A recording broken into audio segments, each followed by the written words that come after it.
இருக்கீங்க? நல்லா இருக்கீங்களா? இது பார்த்துக்கோங்க. ஒரு சிம்பிள் ஒர்க்கு. பார்டர் இப்படி ஹைலைட் பண்ணல. கீழே ஒரு பார்டர், மேலே ஒரு பார்டர் கொடுத்துட்டேன்.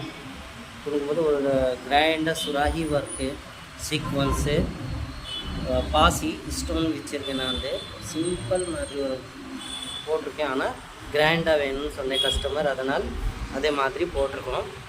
கையில் இருந்த மாதிரி சேம் வேலை நான் வந்து கழுத்தில் போட்டிருக்கேன். பார்த்தீங்களா? பார்த்துக்கோங்க. அதே மாதிரி சேம் நான் வந்து கழுத்தில் போட்டிருக்கோம். க்ரீன் சாரீ இருக்குது, ஆனால் க்ரீன் இது லுக்கு வராது. இதில் க்ரீன் போடும்போது ஒர்க்கு தெரியாது. அதனால் இதில் காப்பர் இருந்த சாரியில் நான் copper work material, copper material use பண்ணியிருக்கேன். பார்த்தீங்களா? டிஸ்கிரிப்ஷனில் நம்ம நம்பர் இருக்குது, போயிட்டு உடன் ஆர்டர் புக் பண்ணிக்கோங்க. கமெண்ட் பண்ணிக்கோங்க, ஷேர் பண்ணிக்கோங்க, லைக் பண்ணிக்கோங்க. பார்த்திங்களா? பாய் மக்களே.